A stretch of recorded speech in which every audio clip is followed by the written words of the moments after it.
Welcome to a rental lease agreement. In this segment, we are going to talk about how to lease an apartment with bad credit. This is always a tricky situation. I do not have the best credit in the world, so I've gone through this a couple times. But no worries, you are in good hands because 70% of the country has bad credit to some extent, which means that the landlords have adapted to this, and they have to rent out apartments to people with bad credit to fill their places. So it's not as hard as it used to be.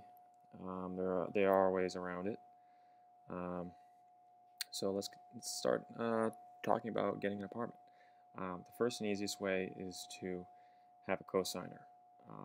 This could be your parents, brother, or basically anyone willing to guarantee the lease. And they also must have good credit. Guaranteeing meaning that if you default on the lease, your guarantor or the cosigner will be responsible.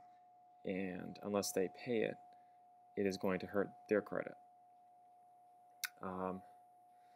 So that's it about the cosigner. The other way to rent an apartment, if you have bad credit, is to pay a little cash beforehand. If you have extra cash laying around, you could offer the landlord to pay a couple months ahead of time. Now, for your sake, you probably want to rent the pay the months ahead of time in the beginning of the lease. But if you have a smart landlord, they are going to make sure that you pay the lease ahead of time. Pay the month's rent ahead of time at the end of the lease. So basically, if you rent an apartment, you are putting the month's rent down for the last 2 months of the year. So if you decide to leave, say during the 6th month of your lease, you're going to lose out on that cash. Because basically they're going to use that as an extra down payment. So on top of your security deposit, you're going to have to pay an extra 2 months of rent on top of that. So basically you just had a 3 months of security deposit instead of just 1. But landlords are usually glad to take that.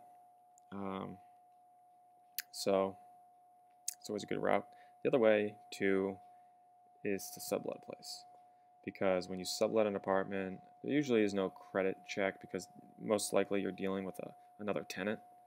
And so they usually will want a security deposit or something like that. But that's always a good way. And the other way too is to find an apartment that it's like a 4-bedroom. They have a 1-bedroom opening, and you can just go right in there. And usually they'll just require a month's deposit. And almost always there's no credit check. So that's how I've found renting apartments usually. It's basically the way to go. So you can see there's many options here. So good luck with renting, and thanks for watching.